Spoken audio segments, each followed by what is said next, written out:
దేవునికి స్తోత్రం. ప్రైజ్లాడ హల్లెలూయా చెప్దాం. ప్రైజ్లాడ హల్లెలూయా.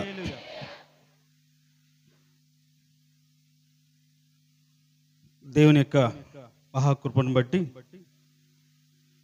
దేవుడి ఈ వారమంతా ఆయన రెక్కల నీడ క్రింద మన సజీవులుగా ఉంచి దాచి కాపాడి ఆయన పాద సన్నిధిలో చేర్చిన దాన్ని బట్టి దేవునికి స్తోత్రం చెల్లిద్దాం. ప్రైజ్లాడ హల్లెలూయా హల్లెలూయా.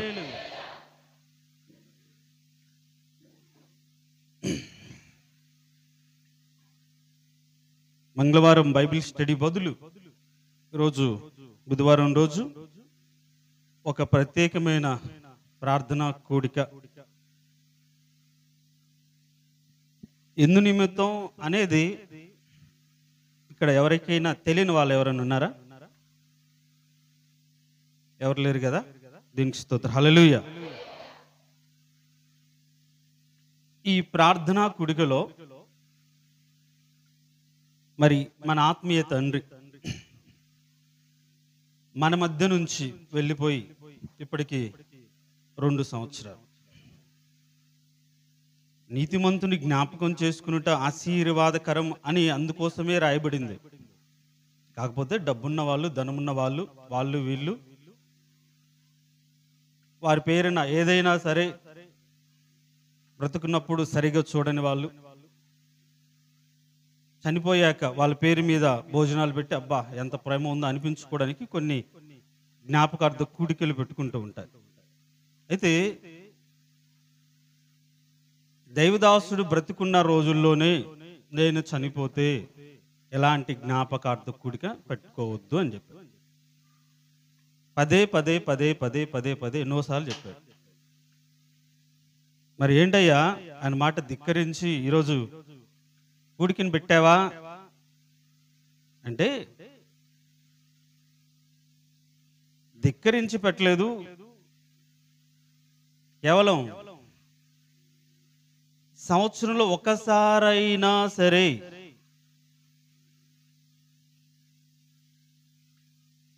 ఆయన చెప్పిన బోధ, విడిచిపెట్టిన పరిచర్య, ఆయన బ్రతికిన విధానం జ్ఞాపకం చేసుకొని మనం ఎలా ఉంటున్నాము అనే దాన్ని పరిశీలన చేసుకోవడానికి ఈ కూడిక.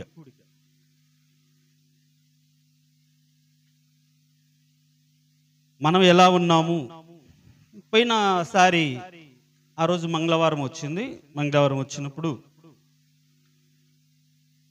చాలా మంది మొట్టమొదటి జ్ఞాపకార్థ కూడికని చాలా వైభవంగా జరిపి తర్వాత వదిలేస్తారు.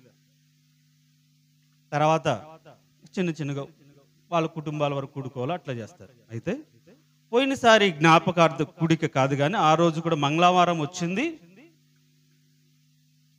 ఆ బైబిల్ స్టడీ ఉండదు, ప్రత్యేక ప్రార్థన కూడిక ఉంటుంది అని చెప్పి ఆ రోజు ఎవరైతే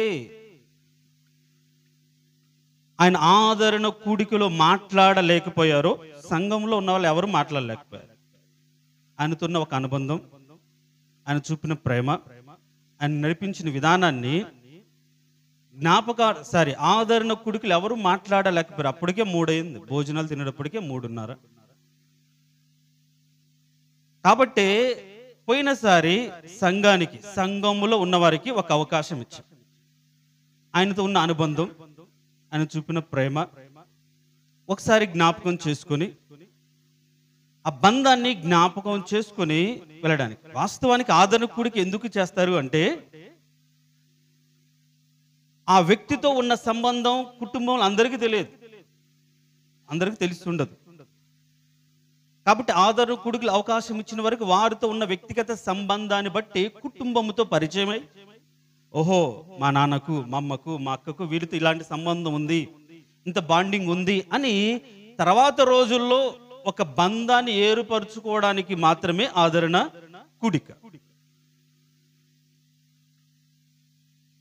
సో ఆ ఆదరణ కూడికలో సంఘస్థులు ఎవరు మాట్లాడడానికి సమయం లేకుండా పోయింది. కాబట్టి మొదటిసారి మనం కూడుకున్నప్పుడు జ్ఞాపకం చేసుకోవాలి అనుకున్నప్పుడు సంఘములో ఉన్న అందరికీ అవకాశం ఎవరైతే వచ్చారో ఆయనతో ఉన్న అనుబంధం, 30 ఏళ్ళుగా ఆయనతో ఉన్న ఆయన చూపిన ప్రేమ, ఆప్యాయత, కట్టిన విధానం, హెచ్చరించిన విధానం ఏదైతే ఉందో ఆ సంబంధాన్ని చెప్పుకోవడానికి ఒక అవకాశం. ఒకవేళ ఈ రోజు కూడా అలాంటి అవకాశం ఉందేమో అనుకున్నారు. ఈరోజైతే లేదు. ఈరోజు లేదు. ఈరోజు ఏంటంటే ప్రశ్నే, దానికి జవాబు మిమ్ములను మీరు పరిశీలించుకొని, మీరు ఎవరైతే ఆయనతో ఇలాంటి సంబంధం ఉంది, ఇలా చూపాడు, ఇలా ప్రేమించాడు, ఇలా నడిపించాడు అన్నవారు ఆ సంబంధాన్ని ఎంతవరకు మీరు కొనసాగించారు? మాటలతో వరకే ఉందా? చేతల్లో చూపించగలిగిన ప్రేమ ఆయన పోయిన తర్వాత మీరు కనపరచగలిగారా అనేది ప్రశ్నించడానికి, పరిశీలించుకోవడానికి ఇది అవకాశం. అర్థమవుతుందా? కాబట్టి ఈరోజు ఎవరికి ఎలాంటి అవకాశం లేదు చెప్పడానికి. నేను ఆయనతో ఇలా ఉన్నాను, నాకు ఇలా ఉన్నాడు అలా చెప్పడానికి ఛాన్స్ లేదు. ఏదైతే ఉందో దాన్ని ఇంతవరకు నువ్వు క్రియలు ఎలా చూపగలిగావు, ఏ విధంగా చూపించావు అనేది పరిశీలించుకోవడానికి మాత్రమే ఈరోజు ఒక ప్రత్యేకమైన కూడిక. కాబట్టి దయచేసి మేం మాట్లాడాలి, మేం చెప్పుకోవాలనే మాటలు ఎవరు అడగొద్దు, ఎవరికి లేవు. వాక్యమే ఉంటుంది. వాక్యము ద్వారా ఆయన ఉంచిపోయిన అడుగుజాడలేంటి, ఎంతవరకు దాంట్లో నడిచారు, ఏ విధంగా నిలబడ్డారు, ఏ విధంగా ఘనపరిచారు. ఇప్పుడు మనము మన తల్లిదండ్రులను ఎట్లా ఘనపరుస్తాం? మన తల్లిదండ్రులు మంచి పేరు ఎలా తీసుకురాగలుగుతాం? వాని చెప్పినట్టుగా మనం నడిచినప్పుడు అబ్బా తల్లిదండ్రులు సంతోషపడతారు, బిడ్డలు కూడా ఆ ఖ్యాతిని ఘనత తెచ్చిన వరకే ఫీల్ అవుతారు. ఇది ఆత్మీయ సంఘముగా, ఆయన యొక్క ఆత్మ సంబంధమైన బిడ్డలుగా. ఇటు కూర్చోవచ్చు, అటుపక్క చాప కావాలంటే చాప వేయండి. ముందు జరగండి నాన్న కొద్దిగా మీరు.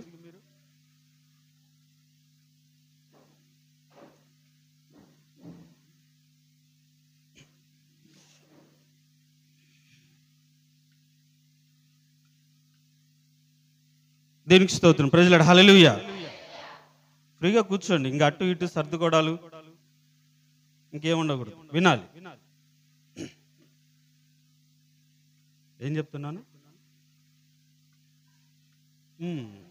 మనమందరము ఆత్మ సంబంధం, ఆయన కన్న ఆత్మ సంబంధమైన బిడ్డలు మనం అందరం కూడా. సో ఆయనతున్నటువంటి ఈ పరిచర్యలో భాగమై ఆయన నడిపించిన విధానాన్ని జ్ఞాపకం చేసుకుంటూ మనము మన మీద ఉన్న బాధ్యత ఏ విధంగా నిర్వర్తించాము ఈ 2 సంవత్సరాల కాలంలో నిజాయితీగా, నిర్భయంగా, ధైర్యంగా మనం కలిగి ఉన్నామా, లేకుంటే ఏ విధంగా ఉన్నాము అనేది పరిశీలించుకోవాలి. దానికంటే ముందు ఒక శ్రేష్టమైన మాటను నేను మీకు జ్ఞాపకం చేయాలనుకుంటున్నాను. ఏంటి ఈ మాట అంటే, చూడండి, రాజుల రెండవ గ్రంథం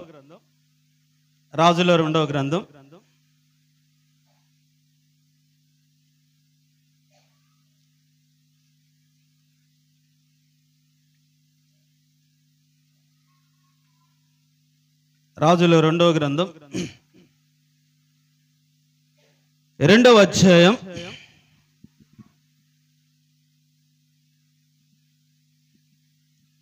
12వ వచనం. ఎలీషా అది చూసి, నా తండ్రి, ఒక నిమిషం,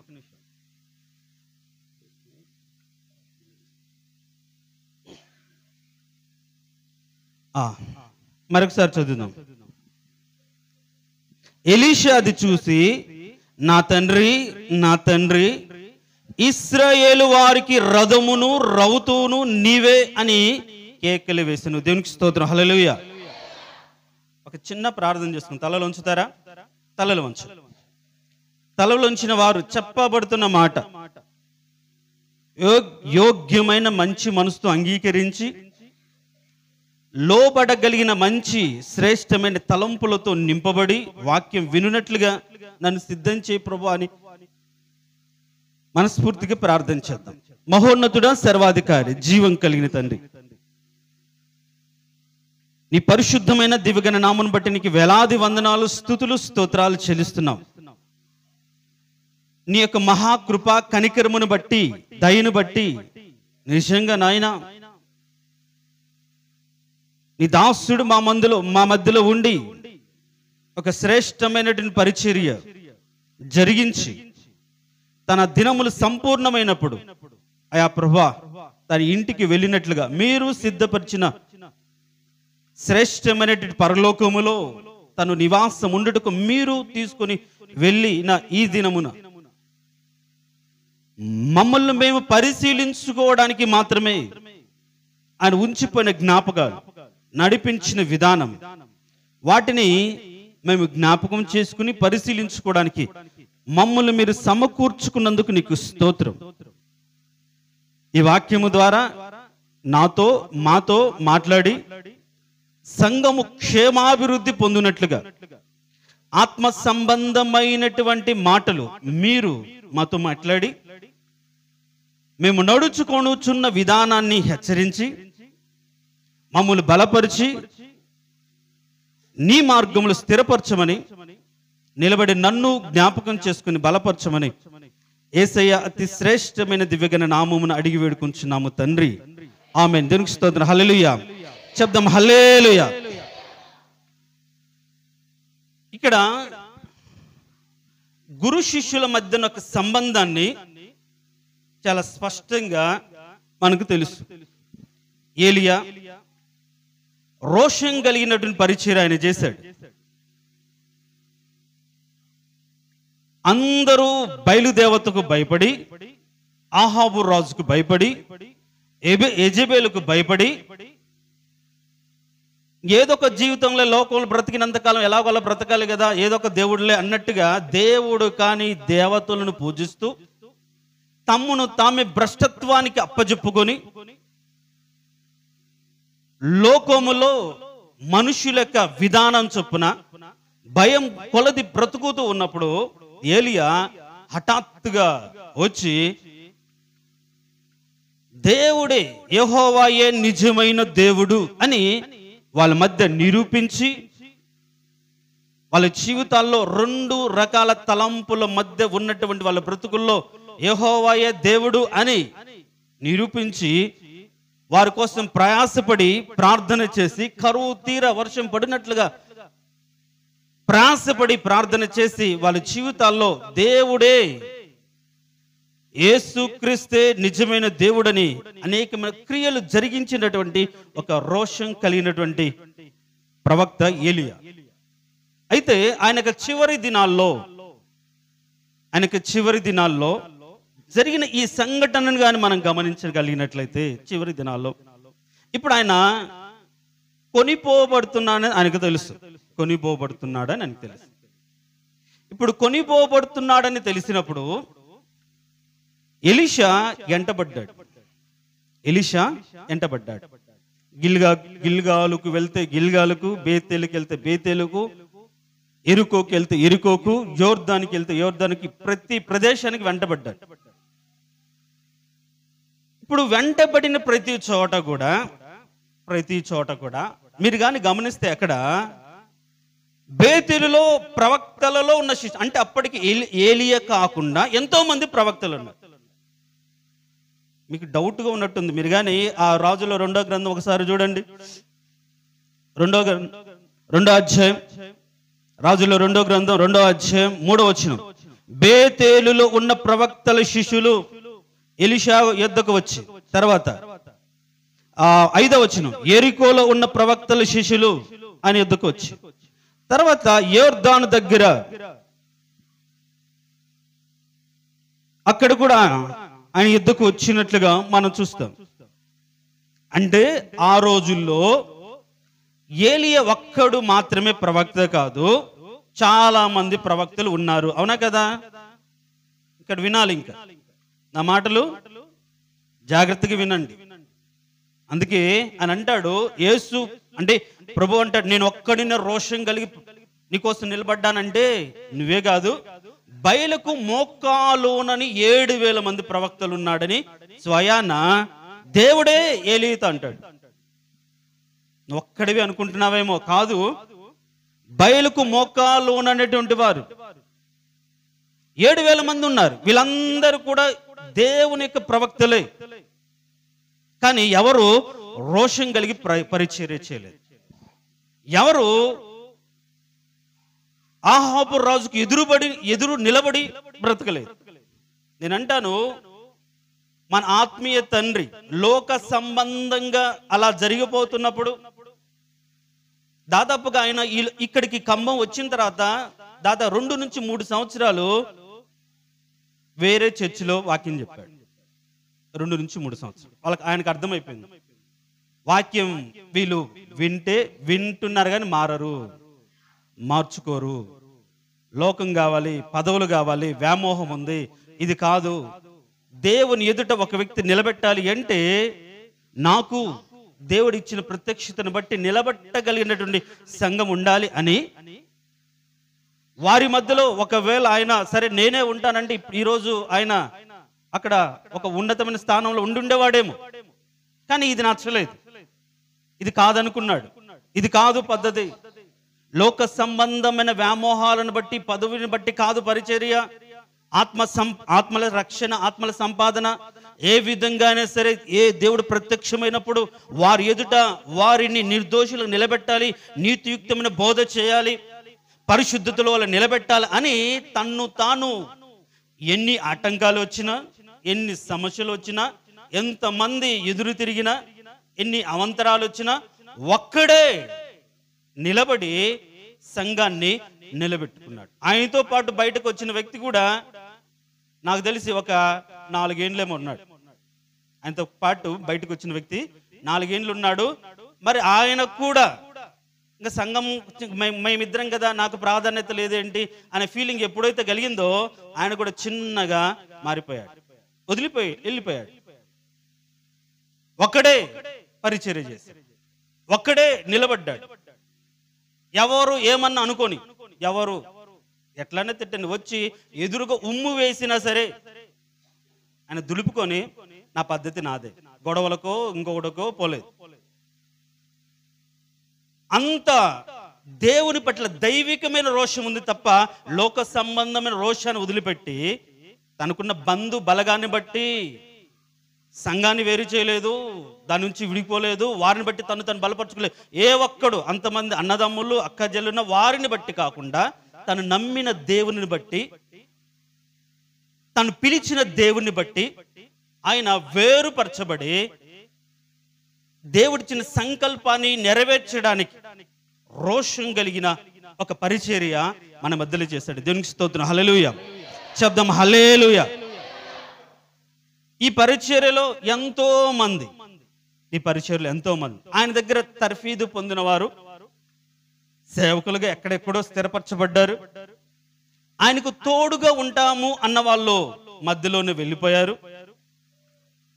ఇవన్నీ జరుగుతున్నప్పుడు దేవుడి యొక్క సంకల్పాన్ని బట్టి, దేవుడి యొక్క సంకల్పాన్ని బట్టి ఒక ప్రత్యేకమైన విధానంలో, ఇప్పుడు ఏలియా జీవితంలో ఎలాగా అనేక మంది ప్రవక్తలు ఉన్నారు, కానీ తన భారాన్ని మోయగలిగి, తన భారం ఏదైతే భారం కలిగి ఉన్నాడో దేవుని పట్ల ఒక రోషం కలిగిన పరిశుద్ధత కలిగి, లోక సంబంధమైన ఆలోచన చొప్పున కాకుండా, మనుషుల పద్ధతి చొప్పున కాకుండా, నీతి చొప్పున, దేవుడు అనుగ్రహించిన నీతి చొప్పున పరిచర్య చేయగలిగినటువంటి వ్యక్తుల కోసం ఆ రోజు ఏలియా వెతికి, తన దగ్గర ఎంతో మంది శిష్యులు ఉన్నారు, వారందరి కాకుండా దేవుని యొక్క సంకల్పానుసారంగా ఎలీషా మీద తన దుప్పటి కప్పి ఆయన చేస్తున్న పని నుంచి తీసుకొని వచ్చాడు. ఎలీషా వెంటబడ్డాడు. ఎలీషా అర్థం చేసుకున్నాడు, ఒకవేళ లోక సంబంధమైనటువంటి బలం 12 అరకలు అంటే ఎంత పెద్ద పొలమో, అన్ని అరకల చేత కలిగి సొంత అరకలు కలిగి దున్నుతున్నటువంటి స్థితిలో దేవునికి భారాన్ని కలిగి దైవజనుడి మాట చొప్పున దాన్ని వదిలిపెట్టి దాన్ని కాదనుకొని వచ్చి పరిచర్య చేస్తున్నాడు ఎలీషా. ఇప్పుడు ఎలీషా పరిచర్య చేస్తున్నప్పుడు ఇంకా ఒకానొక రోజు ఈయన కూడా వెళ్ళిపోతున్నాడు. తెలిసిపోయింది. అందరు అనుకున్నారు, ఏంటి దేవుడు ఆయన తీసుకెళ్తాడంట కదా, నీకు తెలుసా? మరి నీ పరిస్థితి ఏంటి? నీకేమైనా చెప్పాడా అంటే ఈయన అడిగిన వాళ్ళందరూ కూడా నోరు మూసుకోండి, మీకెందుకు చూసుకుంటాంలే. మీరు ఆ మాటలు మీరు చదవండి. వెళ్ళిన తర్వాత 2వ అధ్యాయం నుంచి బేతేలులో అడుగుతారు, ఎరికోలో అడుగుతారు, యొర్దానులో అడుగుతారు. వాళ్ళందరూ కూడా వాళ్ళకు ఒక ఆలోచన, అసలు ఏంటి నీ పరిస్థితి ఏంటయ్యా? అందరిని వదిలిపెట్టుకుని వచ్చావు కదా, కాదనుకుని వచ్చావు కదా, మరి ఆయన నీకేమైనా చెప్పాడా? నీకేమైనా బోధించాడా? నీకేమైనా అప్పచెప్పాడా? నీకేమైనా చేశాడా? అంటే నాకు ఇది ఇచ్చాడు, అది ఇచ్చాడు, అలా చేశాడు, ఇలా చేశాడని ఏమీ చెప్పుకోక అడిగిన వారందరూ నోళ్ళు మూయించినట్టుగా మనం చదువుతాం. మీరు నోరు మూసుకోండి, నేను ఆయన వెంట వెళ్తున్నాను అని ఎక్కడికి వెళ్తే అక్కడికి వెళ్ళి ఆయన అడుగుతాడు, యా వెళ్ళిపోతున్నావు, నాకు ఏమీ వద్దు, నీ ఆత్మలో నాకు 200 పాలు నాకు కావాలి అన్నాడు. దేనికి స్తోత్రం, హల్లెలూయా. ఇప్పుడు ఏలి ఏమంటాడు? అది నా చేతిలో లేదు, ఆత్మ దేవునిది, అనుగ్రహించేవాడు ఆయన ఆత్మ చేతనే నింపబడ్డాను కాబట్టి బలంగా వాడబడ్డాను కాబట్టి నేను ఆత్మను నీకు ఇచ్చేవాడిని కాదు. ఆత్మ సంబంధమైన దేవుడు అనుగ్రహించేది. ఆత్మ బలం, ఆత్మ శక్తి, ఆత్మీయత అనేది దేవుడు అనుగ్రహించేది. ఒకవేళ నువ్వు నాలాంటి పరిచర్య నువ్వు చేయాలనుకుంటే, నేను ఎలా కొనిపోబడితే నువ్వు చూడగలిగితే, ఎలా కొనిపోబడితే నువ్వు చూడగలిగితే అది నీకు దక్కుతుంది. అంటే దేవుడు నా మీద ఉంచిన ఆత్మలో 2 పాలు, దానికంటే రెట్టింపు ఆత్మతో దేవుడు నిన్ను నింపుతాడు. నీ పరిచర్య అంత ఆశీర్వాదకరంగా ఉంటుంది అని ఎలీషాతో చెప్పినప్పుడు ఆయన వెళ్తున్నప్పుడు ఇప్పుడు మనం చూడండి 2వ అధ్యాయం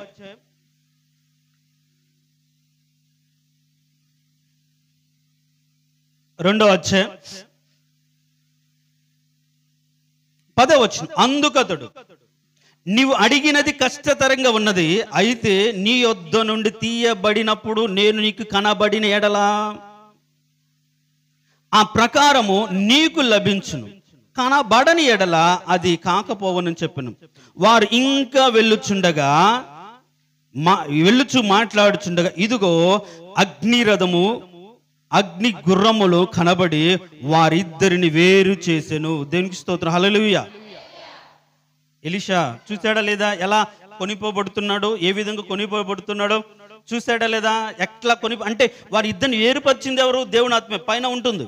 దేవుని ఆత్మ వేరుపరిచింది, దేవుని ఆత్మని తీసుకొని పోయింది. ఆయన బాధపడ్డాడు కొంతకాలం. యెజెబెలు భయం చేత భయపడ్డప్పుడు అప్పుడే కాదు, నువ్వు నెరవేర్చవలసిన కొన్ని పనులున్నాయి. నువ్వు నీ తర్వాత ఎలీషాను అభిషేకించాలి. తర్వాత ఇజ్రాయెల్ మీద రాజుగా యెహోవాను నువ్వు అభిషేకించాలి. ఒకవేళ ఎలీషా ఖడ్గం పడకపోయినా యెహూ ఖడ్గం పడుతుంది, ఒక ఆర్డర్ అని ఇచ్చి అప్పచెప్పిన తర్వాత దేవుడు ఏలియాను తీసుకొని పోతాడు.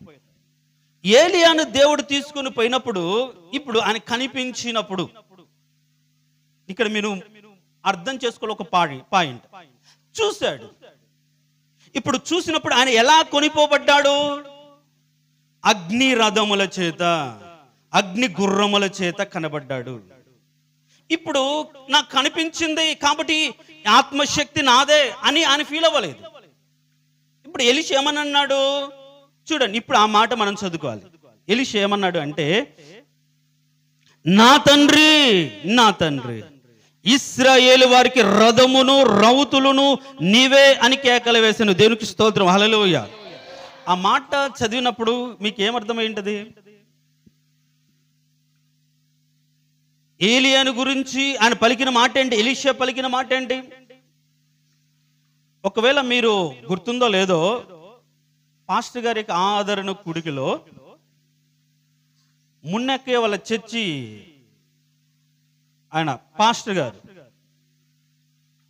ఆయన వాడిన పదం అది, దేవా ఇశ్రాయేలుకు గుర్రమును రథమును నీవే అన్నట్లుగా నీ దాసుడు ఇక్కడ పరిచర్య చేశాడు అని ఆయన పదం వాడాడు. నాకు అప్పుడు వెలగలేదు. తర్వాత ఈ కోడిక అనౌన్స్ చేసిన తర్వాత అసలు ఏం చెప్పాలి, సంఘంలో ఏ విధంగా చెప్పాలి అనుకున్నప్పుడు ఆయన ఏ విధంగా ఉపయోగపడ్డాడో మనము ఆ విధంగా ఉపయోగపడాలి. దేవునికి స్తోత్రం, హల్లెలూయా. ఇప్పుడు గుర్రము రథము ఏంటి? గుర్రము రథము. గుర్రము రథము అనేది ఎలా మనం దాన్ని ఆత్మీయంగా అర్థం చేసుకుంటాము అంటే, ఒకవేళ శారీరకంగా యుద్ధ భూమిలో యుద్ధము చేయాలి అనుకుంటున్న వాడికి రథము మీద ఎక్కి, రథము ఒక సౌకర్యం, గుర్రము ఒక సౌకర్యం. ఈ గుర్రము మీద గాని రథం మీద ఎక్కి యుద్ధములోకి వెళ్ళి యుద్ధం చేస్తాడు. అంటే రథము గుర్రము అంటే ఎవరైతే యుద్ధములోకి వెళ్తున్నారో, ఎవరైతే యుద్ధానికి వెళ్తున్నారో వారిని మోయగలిగిన ఒక బాధ్యత. దేవునికి స్తోత్రం, హల్లెలూయా అని ఈయన అడుగుతున్నాడు. నువ్వే గుర్రము, నువ్వే రౌతు, నువ్వే. మీకు తెలుసా, దాని తర్వాత ఎలీషా కూడా చనిపోయే టైంలో ఇశ్రాయేలు రాజు వచ్చి, అయ్యా ఆయన రాజు అయి ఉండినప్పటికీ అంటాడు, ఇశ్రాయేలుకు నువ్వే రాజు, నువ్వే రౌతు, నువ్వు వెళ్ళిపోతే ఎట్లా అంటే ఈయనను బట్టి ఒక కాపుదల ఉంది. ఈయన ఆ ప్రజలను మోసాడు, గుండెల్లో మోసాడు. వాళ్ళ యొక్క శ్రేష్టమైన ఆత్మీయత కోసం వారిని దేవుని వైపు నడిపించడానికి, దేవుని సన్నిధిలో నిలబెట్టడానికి వారంతటి వాళ్ళు ప్రయాసపడలేని వారిని తాను ఎత్తుకొని, అంటే ఆయన ఒక వాహనంగా మార్చబడి దేవుని సన్నిధులకు వెళ్ళడానికి, దేవుని సన్నిధిలో నిలబెట్టడానికి, యుద్ధంలో పోరాడడానికి ఒక రథంగా మార్చబడలేని వారి జీవితంలో ఒంటరిగా పోరాడగలిగిన ధైర్యం ఉన్న వారికి ఆయన ఒక గుర్రంగా మార్చబడి తన మీద ఎక్కించుకొని దారి చూపి నడిపించి ఒక బలాన్ని ఇవ్వగలిగిన స్థితిలో ఆయన ఉన్నాడు. కాబట్టి ఇప్పుడు ఈయన కూడా అంటున్నాడు, అయా నువ్వు విడిచిపోయిన పంద ఏంటంటే ఆ పరిచర్యలో మేము బ్రతకడము కాదు, అనేకులను బ్రతికించడానికి మేమే ఒక గుర్రముగా మార్చబడాలి, మేమే ఒక రథముగా మార్చబడాలనే భావంతో అన్నాడు. ఆ విధంగానే ఎలీషా కూడా బ్రతికాడు. ఇప్పుడు మరి ఆయన వదిలిపోయిన ఈ పరిచర్య విషయంలో మనము కూడా మన ఆలోచన విధానం ఎలా ఉండాలి అంటే, మనము కూడా ఎదుటి వారిని మోయగలిగిన స్థితిలో ఉండాలి. మోయడం అంటే ఏంటి, అది ఇంకొక విధంగా వాడతారు. వాడి తెగ మోస్తారా అంటే కొందరు అంటే వ్యతిరేకంగా మాట్లాడి ఇంకొక విధంగా అట్లా కాదు. బలహీనలను మోయగలిగిన ఒక రథంగా నువ్వు నేను మార్చబడాలి. యుద్ధానికి వెళ్ళే వారిని తీసుకెళ్ళి ధైర్యాన్ని ఇవ్వగలిగిన స్థితిలో మనం ఉండాలి. ఆ స్థితిలో లేకపోతే ఎవరు యుద్ధం చేయగలుగుతారు? యుద్ధం చేయగలిగినప్పుడే కదా శత్రువులను మనం జయించగలిగి మన రాజ్యాన్ని క్షేమంగా ఉంచుకోగలుగుతాము, అంటే మన సంఘాన్ని క్షేమంగా ఉంచుకోగలుగుతాము. కాబట్టి ఆయన ఉంచిపోయినటువంటి విధానం ఏంటి అంటే, ఆయన పరిచయం అంతా కూడా అనేకులు దేవుని దగ్గర నడపడానికి ఉపయోగపడింది, అనేకులు దేవుని చూపించడానికి ఉపయోగపడింది. ఆయన రోషం అంటే ఏలి యొక్క రోషం, పౌరుషం, నీతి, నిజాయితీ ఏదైనా సరే తన్ను తాను అంటే ఒక గొప్ప వ్యక్తిగా ప్రూఫ్ చేసుకోవడానికో, లేకుంటే నా వలన ఇది జరుగుతుందని తను చెప్పుకోవడానికో కాదు. కానీ ఏదేమైనా సరే నా ప్రజలు దేవుణ్ణి తెలుసుకోవాలి, దేవుని యొక్క స్థితిని, శక్తిని తెలుసుకోగలిగినప్పుడే ఇహలోక సంబంధమైన మాలిన అంటకుండా రోషం కలిగి బ్రతుకుతారు అనే ఉద్దేశంతో ఆయన ఇశ్రాయేలు ప్రజలను గుండెల మీద మోసిన ఒక రథం, గుండెల మీద మోసినటువంటి ఒక గుర్రం, ఆ విధంగా అది చూసి ఇప్పుడు ఈయన అడుగుతాడు కదా, నువ్వు కనబడిన ఎడల ఏదైనా ఒకటి ఇవ్వండి అంటే, ఇప్పుడు ఆయన దగ్గర నుంచి ఏం పడిందండి? తెలియదా మీకు? స్టోరీ తెలుసు కదా. కాకపోతే దానిలో నుండి కొన్ని ఆత్మీయ సంగతులు సంఘానికి అవసరమైనటువంటి పద్ధతిలో చెప్పడానికి నేను నిర్ణయించుకున్నాను. ఈ స్టోరీ మీకు తెలియంది కాదు. దుప్పటి పడింది. దుప్పటి పడిన తర్వాత ఇప్పుడు ఎలీషా ఏం చేశాడో చూడండి.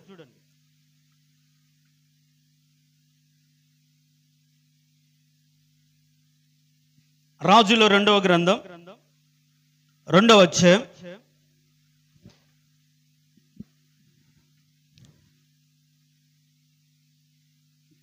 12వ వచనం.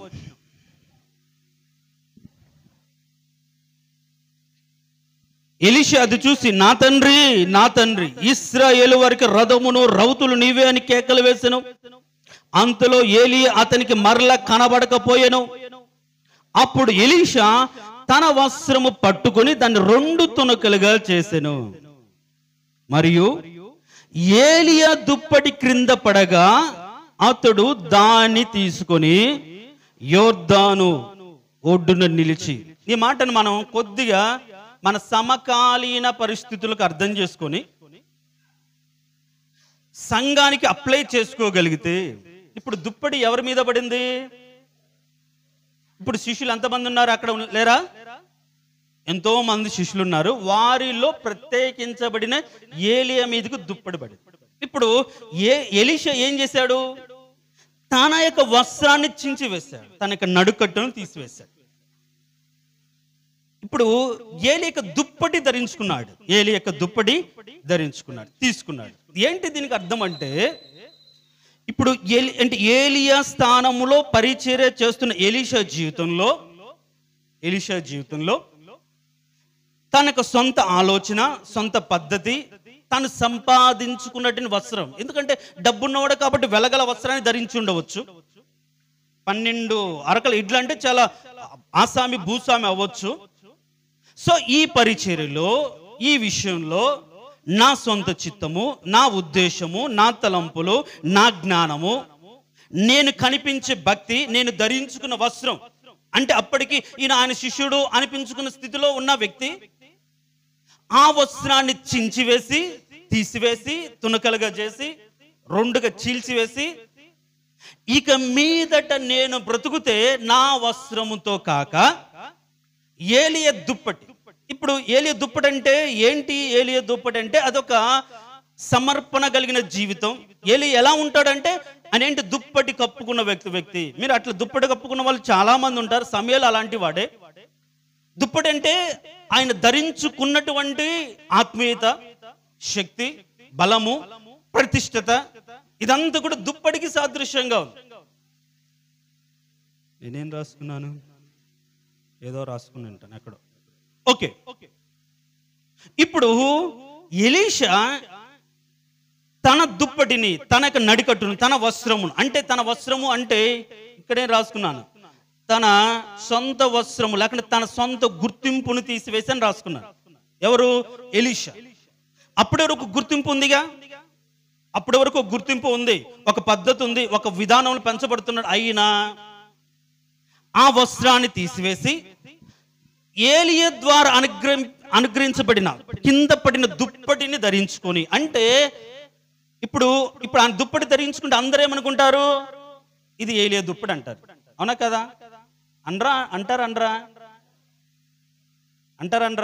అంటారు. కారణం ఏంటి? అది ఆయన దుప్పటి కాబట్టి ఆ దుప్పటి ఎలీషా ధరించుకొని, ఇప్పుడు ధరించుకున్న వారు ఇప్పుడు ఏంటి? ఈ క్రమంలో యోర్దాను దాటి అటుపక్కకి వెళ్ళిపోయాడు. ఎవరు? ఎలీషా కూడా వెళ్ళిపోయాడు. ఇప్పుడు అందరూ కూడా చూస్తున్నారు. ఇప్పుడు ఏంటి? యోర్దాను దాటే విషయంలో ఏలియా తన దుప్పటి తీసి యోర్దాను నదిని కొట్టగానే 2 పాయలైపోయింది. అవునా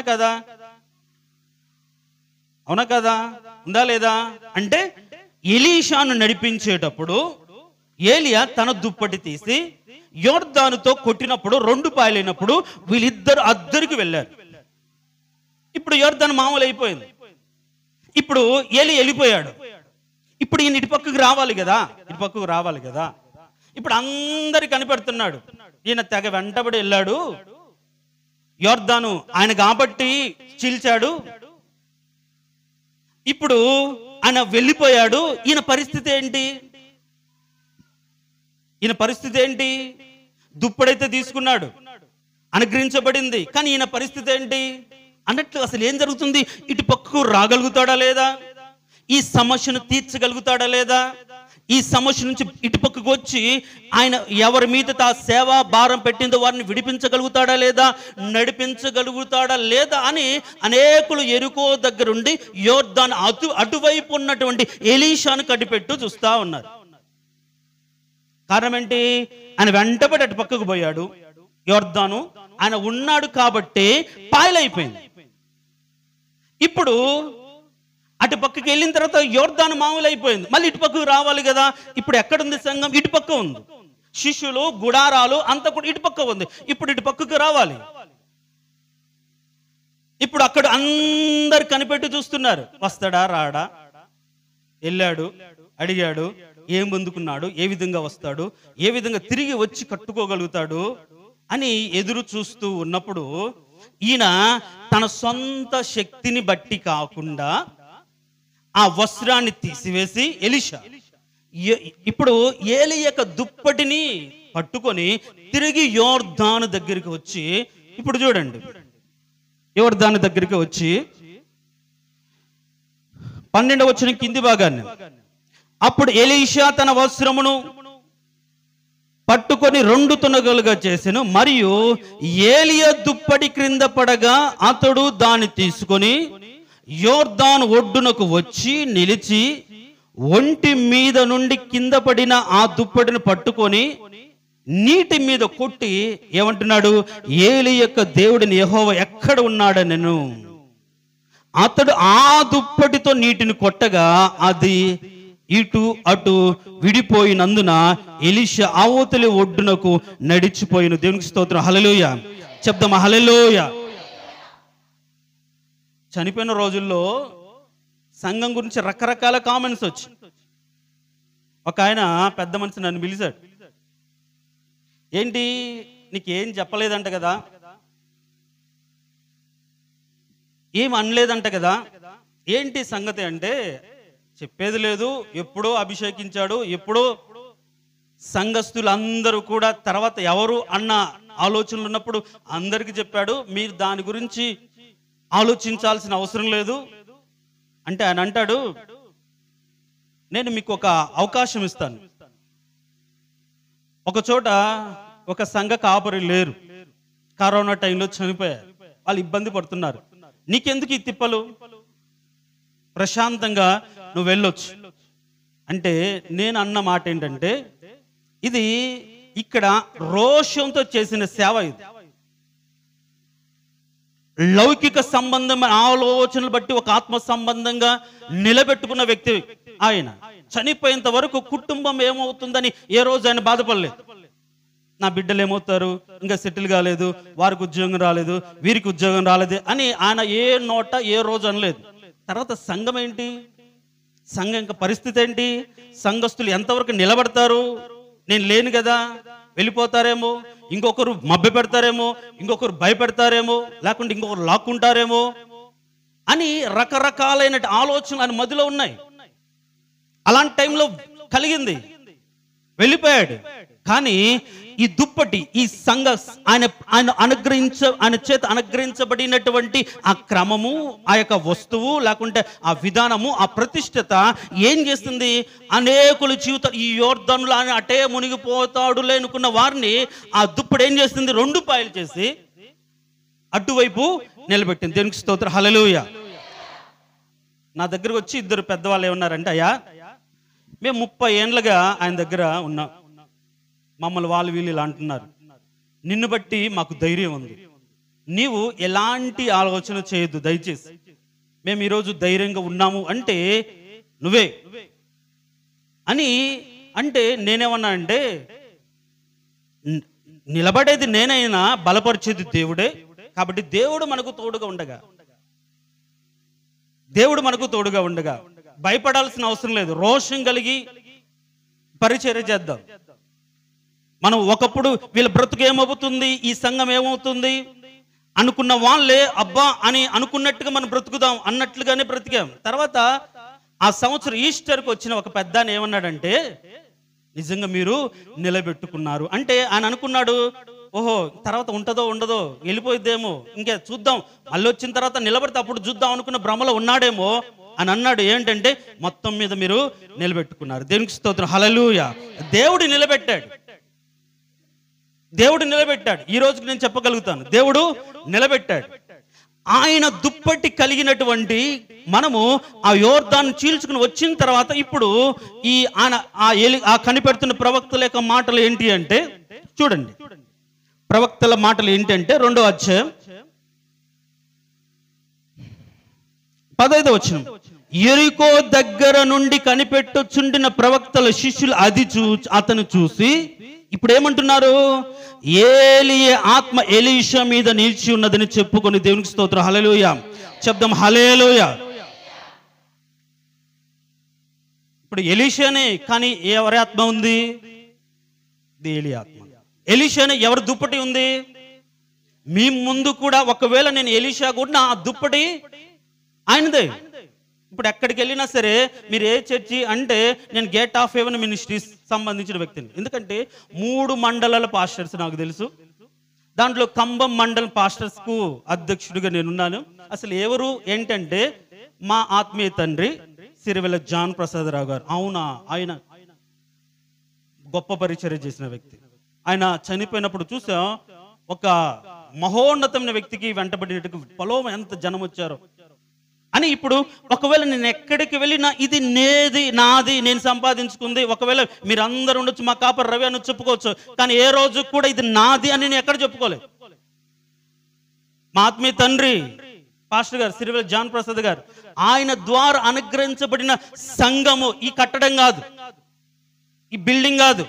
సంఘం అంటే మీరు, అంటే నాకు అనుగ్రహించింది ఆయన ఇచ్చింది ఈ బిల్డింగ్ కాదు, మీరు. నేను ఎక్కడికి వెళ్ళినా సరే సంఘము అంటే ఆత్మ సంబంధమైన ప్రజలు. అది ఎవరి ద్వారా ఇవ్వబడింది అంటే పాస్టర్ గారి ద్వారా. ఎవరు లేరా అంటే నా మీదుగా దుప్పటి వచ్చింది.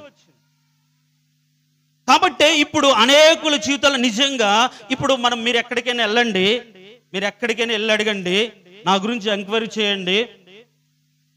నిజంగా ఆయన వదిలిపెట్టిన పరిచర్యను ఆయన లాగా చేస్తున్న వ్యక్తి, నీతిగా నిజాయితీగా ఆత్మ సంబంధమైన వ్యక్తులుగా. ఇది ఏదో నేను చెప్పుకోవాలి అని కాదు, ఇది వాస్తవం. ఇది మీకు తెలియాలి, సంఘానికి తెలియాలి. అందుకే చెప్తున్నాను, మీరు ఎక్కడైనా అడగండి, ఏ పాస్టర్ అయినా పిలవండి, అడగండి, చెప్తారు. అయితే ఇప్పుడు నా బాధ అంతా ఏంటి అంటే, ఈరోజు చెప్పడానికి గల కారణం అంటే, ఇది ఆయన నాకు అనుగ్రహించింది ఒకటి ఫస్ట్. అంటే ఆయన దుప్పటి నా మీద ఉంది అనేది ఒక కన్ఫర్మేషన్ కోసం చెప్పడం ఒక మాట. అయితే ఇప్పుడు ఆయన దుప్పటి ఉంది కాబట్టి, ఆయన అనుగ్రహించాడు కాబట్టి, ఇప్పుడు ఎలీషా యొక్క తర్వాత జీవితాన్ని కానీ మీరు గమనించినట్లయితే, ఆయన రోషం కలిగి పరిచర్య చేశాడు. కానీ ఆ పరిచర్యకి ఈ పరిచర్యకు తేడా ఉంది. దేనికి స్తోత్రం, హల్లెలూయా. అందుకే నేను చాలాసార్లు చెప్తాను, మోషేను నడిపించిన విధానం వేరు, దాని తర్వాత యెహోషువ వచ్చిన తర్వాత యెహోషువను నడిపించిన విధానం వేరు. కాబట్టి మీరు ఆయన ఇలా ఉన్నాడే, ఈయన ఇలా లేడు, ఆయన ఉన్నప్పుడు ఇలా ఉంది అనే మాటలు కరెక్ట్ కాదు. అర్థమవుతుంది నా మాటలు? దేవుడు ఒక్కొక్కరికి ఇచ్చిన ప్రత్యక్షత ఒకరికి అలా ఉంటుంది. ఆయనకు అనుగ్రహించిన దైవదాసుడు అనుగ్రహించిన ప్రత్యక్షత ఒక విధంగా ఉంది. ఇప్పుడు దేవుని సన్నిధిలో సంఘాన్ని ఎలా కట్టాలి, ఎలా నడపాలి అని అడిగిన దాన్ని బట్టి నేను పొందుకున్న ప్రత్యక్షత వేరుగా ఉంది. యెహోషువ, మోషే ఇద్దరు ఆయన కింద పరిచారకుడే, మరి ఆయన చేసినట్టుగా చేయలేదు. అర్థమవుతుందా? ఆయన చేసినట్టుగా ఎర్ర సముద్రం ఆయన చేయెత్తగానే పాయలేదు. మరి యోర్దాను దగ్గరికి రాగానే మరి ఆయన చేసినట్టుగా యెహోషువ కర్రెత్తాడా? లేదు. క్రమం మారింది, పద్ధతులు మారుతాయి. ఇంకా మీకు అది పాత నిబంధన, అది పాత నిబంధన. కొత్త నిబంధనలో నువ్వు ఏదైనా చూపించగలుగుతావు అంటే నేను చెప్తాను. ఫర్ ఎగ్జాంపుల్, జకరియా, ఎలిజబెతులు యాజకులు, అవునా కదా? యాజకులు ఇద్దరు సకల విధమైన ధర్మ విధుల చొప్పున నడిచినటువంటి వ్యక్తులు. ఇప్పుడు దేవుని చిత్తానుసారంగా వారి గర్భాన పుట్టిన బాప్తిసం ఇచ్చే యోహాను ఏం చేయాలి చెప్పండి? వారికి యాజక క్రమము చొప్పున ఆయన కూడా యాజకుడు అవ్వాలిగా. చెప్పరేంటండి? తల్లిదండ్రులు వదిలిపెట్టినటువంటి ఆ పద్ధతిలో, ఆ పరిచర్యలో, దానిలో ఆయన కూడా చేయాలిగా. ఇప్పుడు ఏం చేశాడు? బాప్తిసం ఇచ్చి ఏం చేశాడమ్మా తెలియదా? ఏం చేశాడు? అరణ్యములో, ఇక్కడ కాదు, అరణ్యములో ప్రభు మార్గం సిద్ధపరచడానికి, పరలోక రాజ్యం సమీపించి ఉన్నది, మారు మనసు పొందుడని ప్రకటించాడు. అసలు అది ఆయన మాట కాదు, అసలు వాళ్ళ ఆ కుటుంబ పద్ధతి కాదు. మారిపోయిందా లేదా? అర్థమైందా నా మాటలు? కాబట్టి ఒకవేళ నేను ఏదైనా ఒక పద్ధతి ప్రవేశపెట్టినప్పుడు అది ఏదో నా ఇష్టానికి లేకుంటే నా స్వలాభానికి నేను పేరు పొందుకోవడానికి కాదు. దేవుని సన్నిధిలో కన్నీరు కార్చి మీరు వాక్యానుసారంగా ఉందా లేదో కనుక్కోండి.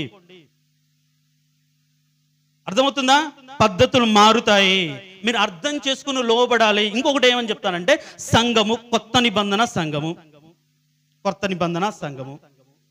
ఇప్పుడు సంఘము అంటే శరీరంతో పోల్చబడింది, అవునా కదా? అవునా కాదా? శిరస్సు ఎవరు? క్రీస్తు. అంటే క్రీస్తు యొక్క ఆలోచనలను బట్టి శరీరం నడుచుకుంటుంది, అవునా?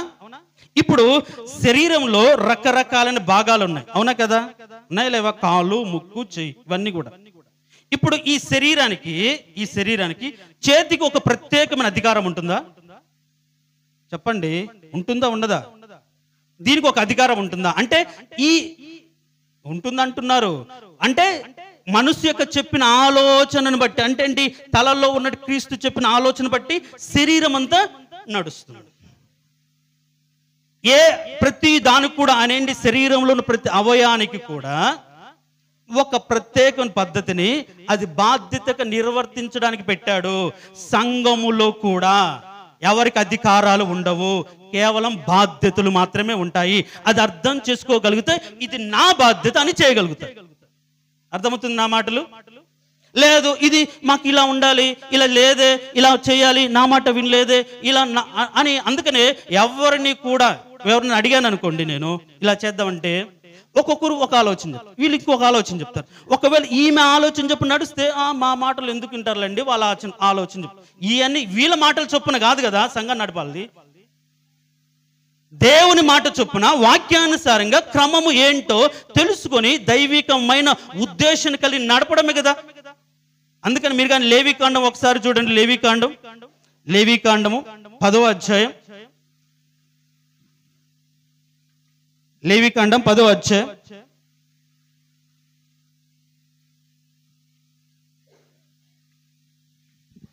10వ వచనం. లేవికాండం 10వ అధ్యాయం 10వ వచనం.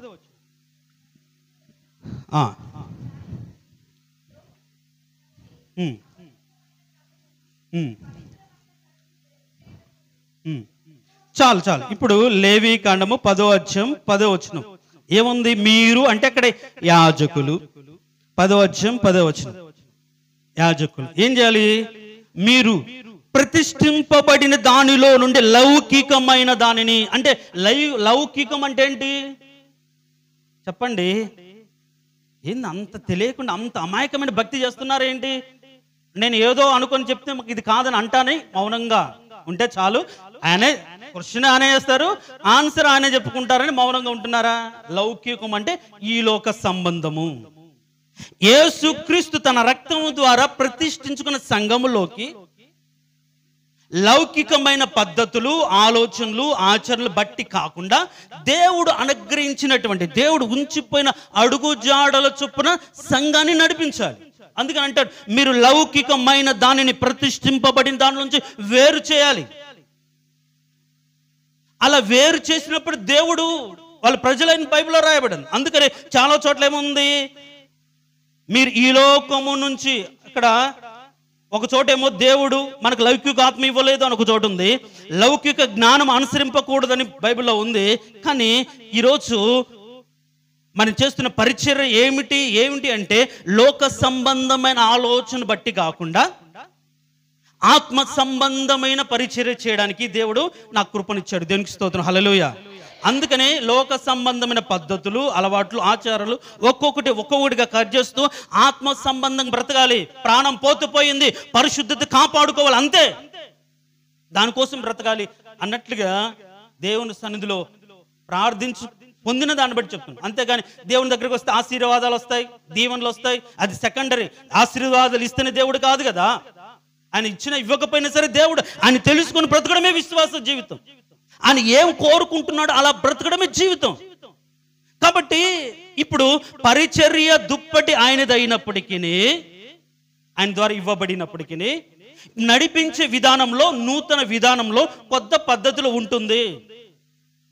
దానికి ఇప్పుడు పాట పాడే వాళ్ళు ఉన్నారు, దాసులు ఉన్నారు, లేకుంటే పరిచారకులు ఉన్నారు. వీళ్ళందరూ కూడా ఈ సంఘ క్రమం సక్రమంగా జరగడానికి ఎవరి బాధ్యతలు నిర్వర్తించాలి తప్ప, చెయ్యి నేను కుడి చేతు మాట్లాడను కాబట్టి ఎడమ చెయ్యి సహకరించను, కాలు కాబట్టి కన్నును ఉండని ఆ భాగాలు ఉంది కాబట్టి ఇవన్నీ సంఘములో ఉండకూడదు.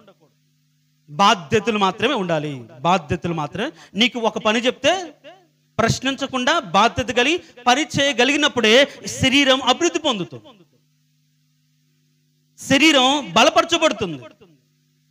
ఇప్పుడు ఈ శరీరం పైకి కనిపించిన లోపల కనిపించని కొన్ని ఉన్నాయి కదా. ఏంటి? గుండె, లివర్, ఇవన్నీ ఉన్నాయి. ఇప్పుడు ఈ శరీరం పైకి బాగా ఉండాలంటే లోపల ఉన్నవి లోపలనే ఉండాలి, అవునా కదా? గుండె బాగున్నప్పుడే కదా శరీరం రక్త ప్రసరణ బాగా జరిగి ముఖంలో తేట ఇచ్చి చేయగలిగేది, అవునా కదా? అంటే సంఘములో కొందరు పైకి కనిపించే వ్యక్తులుగా కొందరు ఉంటారు, ఇంటర్నల్గా లోపల ఉండి బలపరిచే వాళ్ళు కొందరు ఉంటారు. అంటే సంఘానికి నేనే గుండెకాయ లాంటి వాడను, లేకుంటే గుండెకాయ లాంటి దానను, మొదటి నుంచి ఉన్నదానను అంటే నువ్వు ఎక్కడ ఉన్నావు అక్కడే ఉండాలి. బయట పడ్డావు అనుకోండి, గుండె బయటపడింది అనుకో, బతుకుతారా చెప్పండి? నీ ద్వారా శరీరం బ్రతుకుతుంది, జీవింపబడుతుంది, బలాన్ని చేకూర్చు. అంత మాత్రాన నేను బయట కనిపించట్లేదు, నన్ను ఎవరు అనుకోవట్లేదు కాబట్టి నేను బయటకు రావాలని గుండె అనుకుందనుకోండి, ఈ శరీరం పరిస్థితి ఏంటి చెప్పండి? ఎప్పుడు వస్తుంది గుండె బయటికి? పోస్ట్ మార్టం అప్పుడు. అంటే శరీరం సస్తే చీల్చి అన్ని అవయాలు చేస్తారు. అలాంటి నీచమైన స్థితిని మనం తెచ్చుకొని ఎవరైతే అవయాలుగా అంటబట్టి ఉన్నవాళ్ళు, నేను ఇలా ఉండాలి, నేను ఇది చేయాలి, నాకు ఇలా ఉండాలి అని కాకుండా నీకు అప్పచెప్పిన పని ఏంటో, బాధ్యత ఏంటో నువ్వు జాగ్రత్తగా పరిశీలించుకొని సంఘ క్షేమం నిమిత్తము నీకు ఇవ్వబడిన కృపను బట్టి నీవు నిర్వర్తించుకోగలిగితే సంఘము క్షేమంగా ఉంటుంది. నేను చెప్పాలనుకున్న మాట ఇదే. సంఘంలో ఎవరికి అధికారాలు ఉండవు, బాధ్యతలు మాత్రమే ఉంటాయి. నువ్వు దేవుని బిడ్డవైతే లౌకిక ఆత్మను కాకుండా ఆత్మ సంబంధమైన ఆత్మను కలిగి ఆత్మ పోలుక చొప్పున నువ్వు మార్చబడాలని ఆత్మ సంబంధులతో కలిసి ఒక ఆత్మగా తీర్చబడినప్పుడు ఆత్మ సంబంధమైన అంటే ఆలయంగా మందిరము కట్టబడాలని తపన ఉన్నప్పుడు నీ ఆలోచన లౌకిక సంబంధమైన దాన్ని బట్టి కాకుండా ఆత్మ సంబంధమైన దానిగా, ఒకవేళ నువ్వు కనిపించకపోయినా నీ వలన సంఘానికి ఒక జయము, నీ వలన సంఘానికి ఒక క్షేమము, నీ వలన సంఘానికి బలము కలగజేస్తూ ఉంటాడు. కాబట్టి ఇవి ఇలా బయటపడాలని ఆలోచన కలిగినప్పుడే తారతమ్యాలు వస్తాయి. ఇవి బయటపడుతున్నాయి కాబట్టి జాగ్రత్త నేను చెప్తున్నాను. ఇవి బయటపడుతున్నాయి కాబట్టి నేను చెప్తున్నాను జాగ్రత్తగా. కాబట్టి దేవుడు నీకు ఏమి ఇచ్చాడు, నువ్వు ఏ స్థితిలో ఉన్నావు? నువ్వు గుండెవా? గుండెలాగా ఉండాలి. నువ్వు లివర్వా? లివర్ లాగా ఉండాలి. నువ్వు నోరువా? ఉపదేశించేవాడండి స్వలాభం కాకుండా దేవుని నీతిని ఉపదేశించాలి. పరిచర్య చేసేవాడు ఏమని రాయబడింది? ఒక మాట చూడండి, తీతుకు రాసిన పత్రిక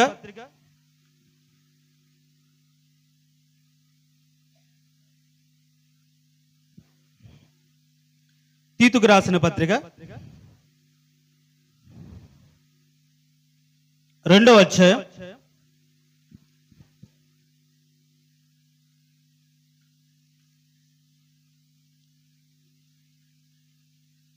తీతుకు రాసిన పత్రిక 2వ అధ్యాయం 9వ వచనం.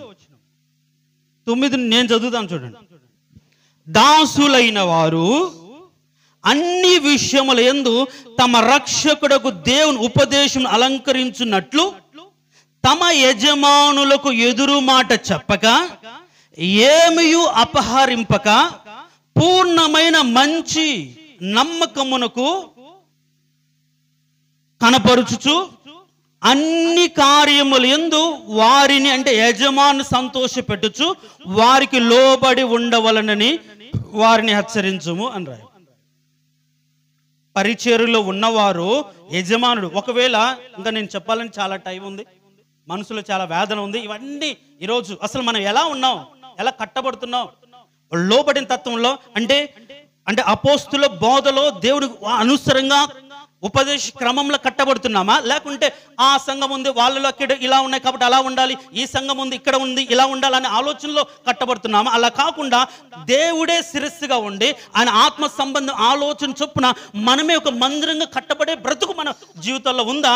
ఈ 2 సంవత్సరాల్లో ఆయన ఎలా బ్రతికాడు, మన బ్రతుకు ఎలా ఉందో పరిశీలించుకోవడానికే ఈరోజు అందరినీ సమావేశపరిచారు.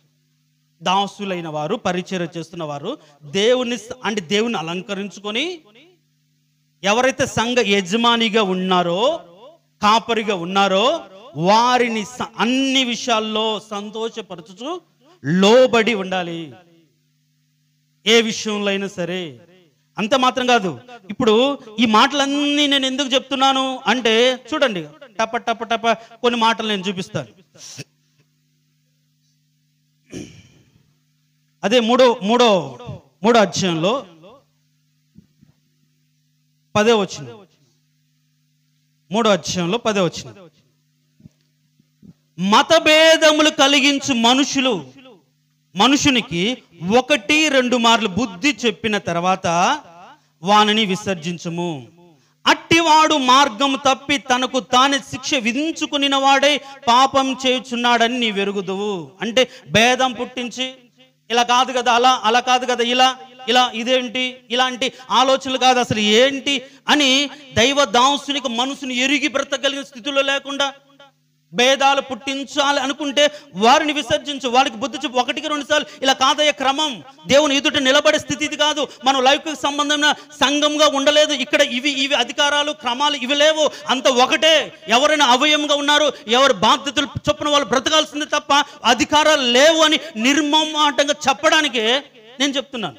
భేదాలు పుట్టించి అలా కాదు కదా, ఇలా ఈ ఆలోచన ఉంటే కలిసి రావడం కష్టమవుతుంది, కలిసి బ్రతకడం కష్టమవుతుంది.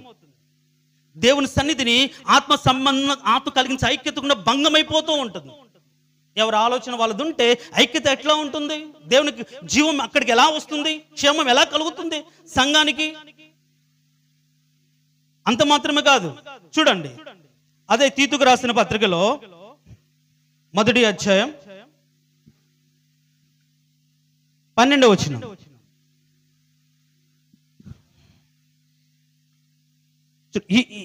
ఈ హేతువు చేత వారు యూదుల కల్పనా కథలు సత్యము నుండి తొలగిపోవునట్టి మనుష్యుల కట్టడను లక్ష్య పెట్టక విశ్వాస విషయమును స్వస్థలగులు నిమిత్తం వారిని కఠినముగా గద్దించుము. ఏంటంటే ఏ విషయంలో స్వస్థత ఉండాలి? ఆత్మీయంగా స్వస్థత ఉండాలి. కాబట్టి ఇప్పుడు స్వస్థత కలుగునట్లుగా ఏం చేయాలి? ఇప్పుడు గాయపడి వస్తాడండి డాక్టర్ దగ్గరికి, అయ్యో పాపం గాయపడ్డాడు అండు, ఆ గాయములో ఉన్న చీము నెత్తురుపోట గట్టిగా ఒత్తి కట్టు కడతాడు. అప్పుడే గాయం మానుతుంది.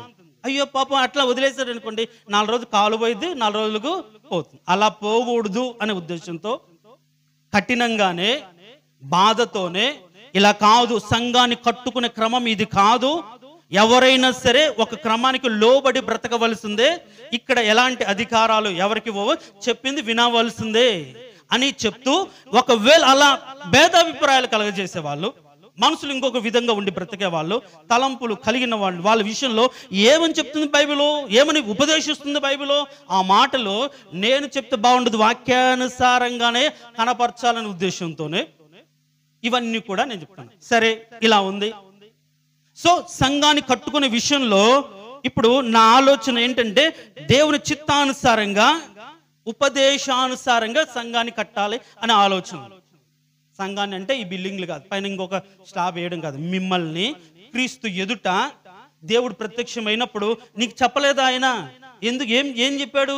ఇన్ని సంవత్సరాలు వాక్యం ఉన్నాం కదా, ఎందుకు నువ్వు మార్చుకోలేదు, ఎందుకు నువ్వు ఇలా ఉన్నావు అంటే, నాకు తెలియదయ్యా ఆయన ఇట్లా నడిపాడు అని ఒక రోజు. ఎందుకని బైబిల్లో ఏమనుంది? లెక్క అప్పచెప్పవలసిన వారిగా. బాధ్యత ఎవరిది? నీకు ఆ సంఘాన్ని, ఆ వ్యక్తిని అప్పచెప్పాను కదా, ఆత్మ సంబంధంగా ఏం నేర్పావు వాడికి? పరిశుద్ధత నేర్పావా? నీతిలో నిలబడ్డం నేర్పావా? లోకం నుంచి బయటపడ్డం నేర్పావా? ఏం నేర్పావా అని దేవుడు ప్రశ్నించినప్పుడు, ఇదిగో ప్రభు ఇలా నేర్పాను అని చెప్పడానికి దేవుని చిత్తానుసారంగా వాక్యానుసారంగా ఆ క్రమంలో ఉన్నప్పుడే సంఘం బలపరచబడుతుంది. 1993లో మనతో పాటు ప్రారంభించిన ఒక సంఘం గిద్దలూరులో ఈరోజు 5,000 మంది ఉన్నారు. కారణం ఏంటి అని అడిగితే, మేము ఉపదేశానుసారంగా బ్రతుకుతున్నామండి. లోకములో నుంచి వేరే వాక్యం అపోస్తుల బోధ ఏదైతే ఉందో దాని ప్రకారంగా బిడ్డల్ని కడుతున్నాం. కాబట్టి ఒకరు ముందు కష్టపడిన వారు కట్టబడిన తర్వాత వాళ్ళు చూసి ఇంకొకరు కడుతున్నారు. కాబట్టి ఈ 30 ఏళ్లలో 5,000 మంది అయ్యారు. కాబట్టి ఆ భారం నాలో ఉంచి గత 3-4 నెలలుగా ఎలా అని అడుగుతూ, ప్రభా నీ సన్నిధిలో నేను ఎలా కట్టాలి, ఎలా ఉండాలి అనుకుని ప్రార్థించిన దాన్ని బట్టి ఈ క్రమంలో నువ్వు కట్టగలిగితే, ఈ క్రమంలో నువ్వు బోధించగలిగితే, నీ బోధ విన్నవారు నువ్వు సంపాదించుకుంటావు. వారు నీకు లోబడతారు, వారు నీ మాట వింటారు. వాళ్ళు తాను ఎప్పుడైతే కట్టుకుంటున్నారో అనేకులు కూడా వాళ్ళ వరుసలో కట్టబడతారని దేవుడు నాకు బయలుపరిచిన దాన్ని బట్టి ఈ మాటలు భారంతోనే చెప్తున్నాను. ఇది వాక్యం ఏం కాదు, హెచ్చరికలు కావచ్చు, వాక్యానుసారమైనటువంటి ఆలోచనలు ఏమైనా కావచ్చు. ఇప్పుడు ఎలీషా అన్నాడు కదా, ఎలీషా వచ్చాడు, నూతన దుప్పటి పొందుకుని వచ్చిన తర్వాత ఏం చేశాడు? మొట్టమొదటి కార్యం ఏం చేశాడు చెప్పండి? ఎలీషా చేసిన కార్యం, ఎలీషా చేసిన మొట్టమొదటి సూచక్రియ ఏంటి? ఎరికో దగ్గరికి వచ్చంగానే, అయ్యా పట్టణం రమ్యమే గాని నీళ్లు మంచివి కాదు. పైకి బాగా కనిపిస్తున్నారు, వాళ్ళ హృదయం బాగాలేదు, చెడిపోయింది, ప్రాచీన స్వభావంతో నింపుకొని ఉన్నారు. కాబట్టి ఫస్ట్ ఎలీషా ఏం చేశాడు? ఉప్పు వేసి నీటిని బాగు చేశాడు. కాబట్టి ఉప్పు అంటే ఒక నిజమైన సాక్ష్యం కలిగి, మనము కూడా ఒకప్పుడు మామూలుగా మాదిరికరంగా అంటే నామకార్థంగా ఉన్న మనము ఇప్పుడు దేవుని యొక్క సాక్ష్యం పొంది, దేవునికి జీవం పొంది సజీవమైన కట్టడాలకు అనేకులు కనబడడానికి మిమ్మల్ని మీరు ఒక పరిపూర్ణ బోధకు లోపరుచుకోండి, ఒప్పుకోవాలి. రెండో కార్యం మనం చూస్తే, ఇప్పుడు ఎలీషా వెళ్తుంటే కొందరు వచ్చి బోడివాడ అని ఎక్కిరిస్తారు అని అంటాడు. అవునా, చూడండి నన్ను కానీ ఎలుగుబంట్లు వచ్చి వాళ్ళని చంపుతాయి. దాని తర్వాత 3 రాజులు యుద్ధానికి వెళ్తారు. ఎడారిలో తికమక పడుతున్న సమయంలో రాజులకు కూడా ఆలోచన చెప్పి వారికి నీటిని పుట్టించాడు. అందుకని అక్కడ రాయబడిన మాట ఎలీషా మాట చొప్పున వాళ్ళు నడుచుకున్నారు. కాబట్టి ప్రియ దేవుని సంగమా, నా మాటలు వినండి. దేవుడు నాకు అప్పగించిన దానిని బట్టి ఆత్మ సంబంధం ఆలయంగా కట్టాలనే భారంతో చెప్తున్న మాటలు. ఇంకొక రకంగానో ఇంకొక విధంగానో ఆలోచించకుండా ఇప్పటికైనా సరే ఒక ఉపదేశానికి లోబడి, అందుకే పదే చెప్తున్న మాట, యెహోవాకు భయపడి ఆయన దాసుడికి లోబడేవాడు మీలో ఎవడు అనే మాట ఎందుకు చెప్తున్నా అంటే, భయం ఉంది దేవునికి. కానీ చిన్నవాడులే, ఏముందిలే. ఒక ఆయన అన్నాడు, నువ్వు మా ముందు పుట్టి పెరగదు, నువ్వు నాకు చెప్తావా అని అన్నాడు. మరి దేవుడు నన్ను ఏర్పరచుకున్నాడు కదా, చెప్పడానికేగా ఏర్పరచుకుంది, బోధించడానికేగా ఏర్పరచుకుంది, తెలియజేయడానికేగా ఏర్పరచుకుంది. మరి నేను చెప్పకపోతే ఎవరు చెప్తారు? నేను నేర్పకపోతే ఎవరు నేర్పుతారు? నేను తెలియజేయకపోతే ఎవరు తెలియజేస్తారు? అది నా బాధ్యత, చెప్పడం నా బాధ్యత. కాబట్టి మీ మధ్య చిన్నవాడునైనా సరే పెద్ద బాధ్యత నాకు అప్పచెప్పాడని వాస్తవానికి కొత్తలో నేను చాలా సంతోషించాను. ఫిబ్రవరిలోనే ఇప్పుడు పాలెంలో జయరాజు వాళ్ళ ఇంటి దగ్గర రిసెప్షన్ జరిగింది. ఆ రోజు మనం విజ్ఞాపన కూడికనో లేకుంటే ఏదో జరుపుకొని త్వరగా వెళ్ళాం. అక్కడికి వెళ్ళగానే అందరు సంఘ పెద్దలందరూ కూడా వెళ్ళారు. నేను కాస్త లేటుకి వెళ్ళేటప్పటికి అందరు లేచి నిలబడి అందరు వందనాలు చెప్తాను. ఆ గుండె ఒక్క నిమిషం జారిపోయింది. వాళ్ళ వయసు ఎంత, అందరు ఏంటి అంటే, ఆయన మా సేవకు, మా దైవజనుడు, మా కాపరి. అసలు ఆ మాట ఎంత ధైర్యాన్ని ఇస్తుంది, ఎంత సంతోషాన్ని ఇస్తుంది. నేను అనుకున్నాను, లోకంలో చాలా మంది వారి కంటే చిన్న వాళ్ళని అధికారులు, అయ్యా వందనాలు అయ్యా, సారీ నమస్తే సార్ అని వంగి దండాలు పెడతారు. దైవ సేవకుడు చిన్నవాడైతే బెటరా? ఆత్మ కాపరి కదా. అని ఎవరో చెప్పిన దానిని బట్టి మనసు మార్చుకుని అందరూ నేను చిన్నవాడినైనా సరే అసలు ఆ దారిన పోవడానికి భయం వేస్తుంది. ఎందుకంటే పెద్దలందరూ మంచాల మీద కూర్చుంటారు, లేయంగానే లేచి నిలబడితే అసలు ఎంత పాస్టమ్మ గారు అయితే వాళ్ళ ఇంట్లోకి వెళ్తే లేచి అసలు అసలు ఇప్పుడు నా జీవితానికి ఇది చాలా అనిపిస్తుందేమో కొన్నిసార్లు. ఆ గౌరవం మీరు ఇచ్చారు, ఆ గౌరవం సంఘము ద్వారా మీరిచ్చిందే. మీరు ఉన్నారు కాబట్టి ఈ రోజుల్లో యవనస్తులు కానీ పాలెంలోని యవనస్తులు ఏ దైవజనుడికి నమస్కారాలు చేయరు, కానీ నేను వెళ్తే మాత్రం ఖచ్చితంగా అన్న వందనాలు. కారణం ఏంటి? మనం కట్టుకుంటున్న క్రమం, మనం బ్రతుకుతున్న నీతియుక్తమైన బోధన బట్టి, మనం ఉంటున్న విధానాన్ని బట్టి ఒక గౌరవం సంఘములో పాలనలో సంపాదించుకున్న వారమండి. అది పోకూడదు అనే ఉద్దేశంతోనే మనము ఒక్కరిగా కట్టబడాలి. ఒక్కొక్కరు ఒక్కొక్క అవయవమే తప్ప. కాబట్టి నీకు ఏ అవయవమో నిన్ను నువ్వు పరీక్షించుకొని నీకు ఇచ్చిన బాధ్యతను సంఘ క్షేమాభివృద్ధి కోసం నువ్వు వాడుకోవాలి. అలా లేకపోతే ఏమైపోతుంది? జారిపోతుంది. నోవకు దేవుడిచ్చాడు, ఏమిచ్చాడు? కృపనిచ్చాడు. ఓడ కట్టుకో నీ కోసం అన్నాడు, ఓడ కట్టుకున్నాడు. నేను అంటాను, నోడ కట్టుకున్న తర్వాత బయట ఏం పోయాలి? కీలు పోయాలని. కట్టుకున్న తర్వాత కీలు పోయకపోతే ఏం లాభం? నీళ్ళు లోపలికి వస్తాయిగా, మొత్తం ఓడ కట్టుకున్న ఓడ ముంచుతుందిగా. కాబట్టి ఇప్పుడే నేను కీలు పూయడానికి సిద్ధపడుతున్నాను. లౌకిక సంబంధమైనది, లోక సంబంధమైన పద్ధతులు, ఆచారాలు, అలవాట్లు సంఘంలో అలా ఉన్నారు కదా, వాళ్ళు ఇలా ఉన్నారు కదా, వీళ్ళు ఇలా ఉందాం అలా ఉందా అని కాకుండా, అయ్యా ఏం చెప్తున్నారు దేవుడు మన విషయంలో అని ఒక్కొక్కరు వచ్చి అడిగి తెలుసుకుని దాని ప్రకారంగా బ్రతకగల ఒక భక్తి జీవితం మనం చేయాలి. దేవుని చిత్తం ఏంటి? నా కుటుంబం పట్ల ప్రార్థించు, తెలియచేయి, ఆ ప్రకారంగా నేను ఉంటా. ఇద్దరు ముగ్గురు మాత్రమే నాతో దగ్గరకు వచ్చి నువ్వు చెప్పినట్టుగా మేము వింటామయ్యా అని పెద్దవాళ్ళని సరే నా చేతులు పట్టుకొని ధైర్యంగా ఉన్నామని చెప్పిన వాళ్ళు ఉన్నారు. అది ఒక సమర్పణ, అది దైవ దాసునితో ఒక నిబంధన, సంఘముతో నిబంధన, దైవ దాసునితో నిబంధన, దేవునితో నిబంధన ఇవి ఉండాలి మన జీవితాల్లో. లేకపోతే కుదిరినప్పుడు వస్తాం, లేకుంటే లేదు. అలా ఇష్టమైతే వస్తాం, లేకుంటే లేదు. నువ్వు నిబంధన చేస్తే ఎందుకు రాలేదమ్మా అని అడుగుతాం. నువ్వు వచ్చి అయ్యా నువ్వే నన్ను నడిపించి ఒక నాయకుడు, ఆత్మీయ తండ్రివి, సంఘ కాపరివి, నీ బోధనలో నేను ఉంటాను అని ఎవరైతే నిబంధన చేసుకుని చెప్పుకొని ఒప్పుకుంటారో వారిని అడగడానికి అధికారం ఉంటుంది, వాళ్ళ గురించి ప్రశ్నించడానికి అధికారం ఉంటుంది, వాళ్ళ గురించి ప్రయాసపడడానికి అధికారం ఉంటుంది. అలా కాదనుకోండి, ఎవరిష్టం వాళ్ళదే, ఎవరి తలంపులు వాళ్ళవి. ఇష్టమైతే వస్తారు, లేకుంటే లేదు. నేను ఒకరికి ఫోన్ చేస్తే వాళ్ళు ఏమన్నారంటే, నీకు అవసరమైతే ఫోన్ చేస్తావు అన్న, నీకు అవసరమైతే నాకు ఫోన్ చేస్తావు. ఆ మాట నాకు చాలా బాధ అనిపించింది. సంఘ పరిచర్య విషయంలో వచ్చి ఇది చెయ్యండిరా బాబు అంటే దీనికే నేను గుర్తొస్తానా? సరే ఇప్పటికే నేను గుర్తొచ్చావు కదా, వచ్చి నీ బాధ్యత నువ్వు చేయొచ్చు కదా అంటే బతివులాడుకొని రండి అని ఇండ్ల చుట్టూ తిరిగి, ఇది మా పెళ్ళి, మా ఇంట్లో జరిగే సంబడం కాబట్టి మీరు వచ్చి చెయ్యండి అని బతిలాడుకుంటూ వస్తారా? ఏం భక్తి అది? భయం లేకుండా భక్తి ఎంతకాలం చేస్తారు?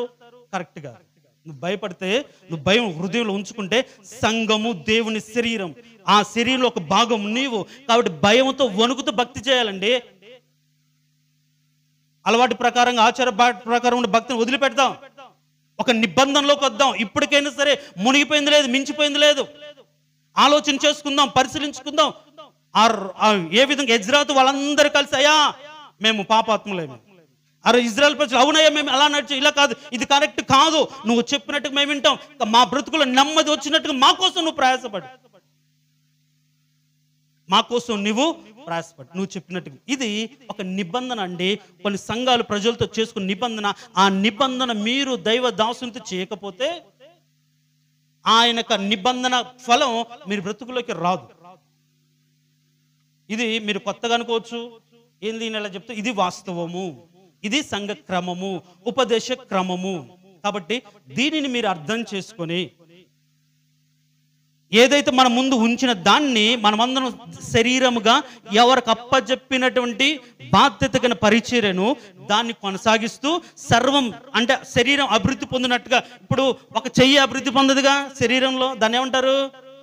ఒకటి చెయ్యి మాత్రం వచ్చిందనుకోండి విపరీతం వాపు ఏదో అంటారు, లేకుంటే ఏదో అంటారు.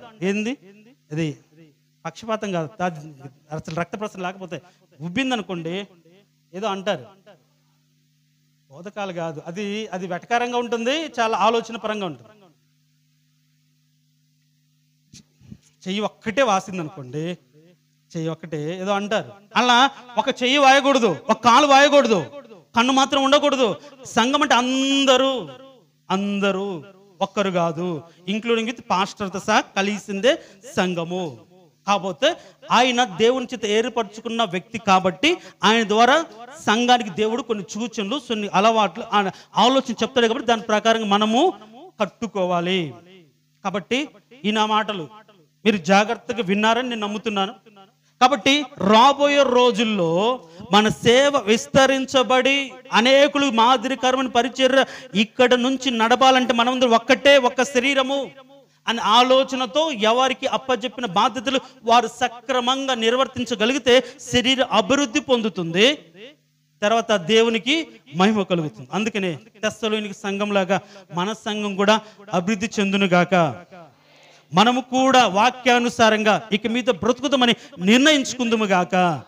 ఆమెన్. ఒకవేళ నా మాటల్లో ఏదైనా తప్పులైతే నేను మాట్లాడలేదు, మీకు బాధగా ఉండి పొడిచినట్టుగా ఉంటే ఇప్పటికైనా ఆ రోజు పొడవబడిన వారు అయితే మేము ఏం చేయాలంటే లోకానికి వేరే మారు మనసు పొందమని చెప్తాం. కాబట్టి అలా ఆ ఒక ఆలోచన చేసుకుని మనల్ని మనం పరిశీలించుకొని ఇప్పటికైనా ఆయన వదిలిపోయిన ఆ పరిచర్యను కొనసాగించే దుప్పటి అంటే ఏంటి? పేతురు అంటాడు అన్ని రకాల జంతువులు అన్ని ఉంటాయి, దుప్పటి దిగబడింది అంటే దేవుడు ఉంచినటువంటి సువార్త. అక్కడ అందరూ వస్తారు, దుప్పట్లో అన్ని రకాల జంతువులు ఉంటాయి. ఒకప్పుడు ఆయన వేరే ఉద్దేశంతో ఉన్నాడు, ఇప్పుడేంటి అందరూ ఒకటే, ఇది సువార్త అందరిది అని భావం కలిగించి చెప్పినట్లుగా మనము కూడా ఆ దుప్పటిని మన జీవితంలో మనము కప్పుకున్న వారుగా మనము కొనసాగిద్దాం. తలలు వంచిన మనమందరం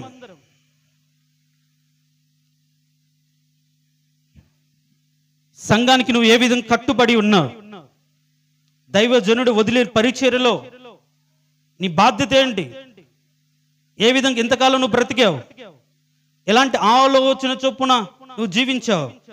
మనుషుల ప్రభావం నీ బ్రతుకులో ఉందా? దేవుడు ఉపదేశించినట్లుగా సంఘం బోధించినట్లు కాకుండా వేరే వేరే ఆలోచన ప్రకారంగా బ్రతికేవేమో. దేవుడు ఈరోజు నీతో మాట్లాడు,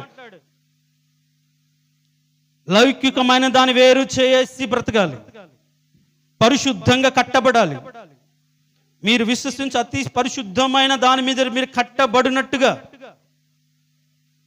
మీకు నియమించబడినటువంటి మీ దైవ దాసుని గౌరవించగలిగినటువంటి యోగ్యకరమైన మంచి మనసు ప్రతి ఒక్కరిలో కలుగునట్లుగా పాత అలవాట్లు, పాత పద్ధతులు, పాత తలంపులు వదిలిపెట్టి దేవుడు ప్రత్యక్షపరిచి దేవుడు ఇచ్చినటువంటి ఆ పద్ధతిలో మనల్ని మనం కట్టుకోవడానికి ఒక సమర్పణ కలిగి నిబంధన కలిగిన జీవితంలోకి మనం వద్దాం. ప్రార్థన చేసుకుందాం. మహోన్నతుడా, సర్వాధికారి, జీవం కలిగిన తండ్రి, నీ పరిశుద్ధమైన దివ్యగణ నామను బట్టి నీకు వేలాది వందనాలు, స్తుతులు, స్తోత్రాలు. అవును ప్రభా, కొన్ని ఏండ్లుగా నీ బిడ్డలుగా బ్రతుకుతున్న మా జీవితాల్లో ఒక నడిపింపులో ఉన్నాం అయ్యా. మా ఎదుట మా దైవదాసుడు, ఆత్మీయ తండ్రి ఒక నీతియుక్తమైన బోధ చేసి లోకం నుంచి వేరుపరచబడి నీతిగా బ్రతికాడు, కఠినంగానే బ్రతికాడు, నిర్భయంగా బ్రతికాడు. ఆ నీతి నిర్భయం చూసి ఒకరోజు లోకమంతా ఆయన వెంబడించింది. మేము అలా పరిస్థితుల్లో రాజీ పడకుండా, మనుషుల దగ్గర రాజీ పడకుండా, నీవు అప్పచెప్పిన పరిచర్యను కొనసాగించడానికి సంఘములో ఎవరెవరికి అప్పచెప్పారో ఆ బాధ్యతలు ఎవరికి వారు నీకు లోబడి, నీకు భయపడి దైవదాసుడికి లోబడగలిగినటువంటి మనసుతో నింపి సంఘము క్షేమాభివృద్ధి నొందినట్లుగా మీరే మా మధ్యలో ఉండి నడిపించి, ఒకరోజు మేము మీ ముందు నిలబడినప్పుడు మేము కట్టుకున్న ఇల్లు కనిపించవు, మందిరం కనిపించదు, మా ఆత్మీయత మాత్రమే కనిపిస్తుంది. కాబట్టి ఆత్మీయతను బట్టి మా బ్రతుకులో నిర్దోషత్వం కలిగిన వారు, నీతి కలిగిన వారు, నేను అనుగ్రహించిన పరిశుద్ధత కలిగిన వారు అని సాక్ష్యం పొందిన వారిగా నీ రూపంలోకి మార్చగలిగినటువంటి బోధలోకి వచ్చినట్లుగా ప్రతి ఒక్క వ్యక్తిని మీరు ఒప్పించండి తండ్రి. నీ కృప చూపించండి, నీ దయ చూపించండి. రాకడ అతి సమీపంలో ఉంది. ఏ క్షణం రాకూడో మాకు తెలియదు. ఇప్పుడు తారతమ్యాలు భేదాభిప్రాయాలు ఉంచుకొని మేము కూడుకోకుండా మేమంతా ఒకటే, ఎవరి పని వాళ్ళది, ఇది మనం దేవుని పని, మనం అందరం చేసేది దేవుని పని ఆలోచనతో ఒకరి కోసం ఒకరు ప్రయాసపడి, ఒకరి విషయంలో ఒకరు పాటుపడి, ఒకరి విశ్వాసం చేత ఇంకొకరిని పురుగొలిపి, ఏ విధంగా సరే ప్రతి ఒక్కరి భారాన్ని మోయగలిగిన ఒక గుర్రముగా, ఒక రౌతుగా ప్రతి ఒక్క వ్యక్తిని మీరు మార్చండి. మా దాసుడు అలానే బ్రతికాడయ్యా. ఆయన మమ్మల్ని మోసాడు, మాకు యుద్ధము నేర్పాడు, ఎలా బ్రతకాలో, ఎలా నీతిగా ఉండాలో, ఆత్మీయత ఎలా కాపాడుకోవాలో నేర్పాడు. మమ్మల్ని మోసి మమ్మల్ని కూడా అలానే ఉండమని చెప్పినటువంటి నీ గొప్ప దైవజనుడి సంఘములో నాటబడి నేర్చుకోవడానికి మీరు మాకు అనుగ్రహించి నీ కృపను బట్టి నీకు స్తోత్రం. లోకంలో అనేకమైన సంఘాలు ఉన్నాయి ప్రభా, అక్కడ అధికారాలు, గొడవలు, అక్కడ కూర్చుతే అక్కడ ఆత్మీయత ఉండదు, ఏమి ఉండదు. కానీ అలాంటి వాటిలో నుంచి మమ్మల్ని వేరుపరచు, నీ చిత్తానుసారంగా వాక్యంలో మాత్రమే కట్టబడగలిగిన ఒక సంఘములో మమ్మల్ని చేర్చు. ఆ విధంగా కట్టబడడానికి నీ కృపను అనుగ్రహించి మమ్మల్ని లోకం నుంచి వేరుపరచి నీ సన్నిధిలో నిలబెట్టినందుకు నీకు స్తోత్రం.